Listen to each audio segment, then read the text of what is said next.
My name is Dr. Anthony Levatino. I'm a practicing obstetrician-gynecologist, and I've performed over 1,200 abortions. Today I'm going to describe a third trimester induced abortion, which is performed at 25 weeks to term. At this point, the baby is almost fully developed and viable, meaning he or she could survive outside the womb if the mother were to go into labor prematurely. Because the baby is so large and developed, this procedure takes 3 or 4 days to complete. On day 1, the abortionist uses a large needle to inject a drug called digoxin. Digoxin is generally used to treat heart problems, but a high enough dosage of digoxin will cause fatal cardiac arrest. The abortionist inserts the needle with the digoxin through the woman's abdomen or through her vagina and into the baby, targeting either the head, torso, or heart. The baby will feel it. Babies at this stage feel pain. When the needle pierces the baby's body and the digoxin takes effect, the life of the baby will end. The abortionist then inserts multiple sticks of seaweed called laminaria into the woman's cervix. They will slowly open up the cervix for delivery of a stillborn baby. While the woman waits for the laminaria to dilate her cervix, she carries her dead baby inside of her for 2 to 3 days.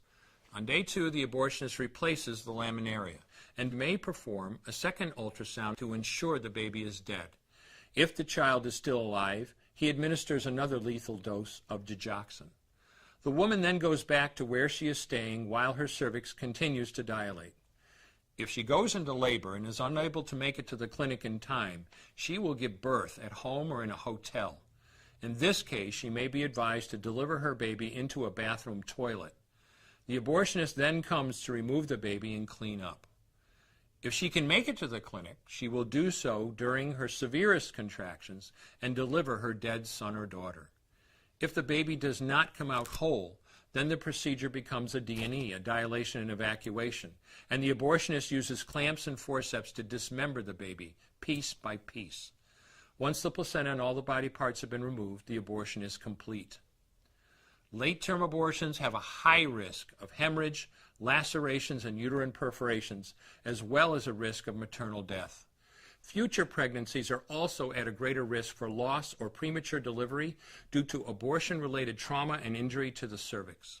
As I mentioned at the beginning, I'm Dr. Anthony Levatino, and in the early part of my career as an OBGYN, I performed over 1,200 abortions.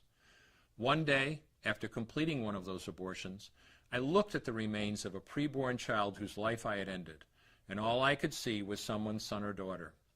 I came to realize that killing a baby at any stage of pregnancy for any reason is wrong. I want you to know today, no matter where you're at or what you've done, you can change. Make a decision today to protect the preborn. Thank you for your time. I will no longer do any more abortions. When you finally figure out that killing a baby that big for money is wrong, that it doesn't take you too long to figure out it doesn't matter if the baby is this big or this big or this big or maybe even this big, it's all the same. And I haven't done any since then, and I never will.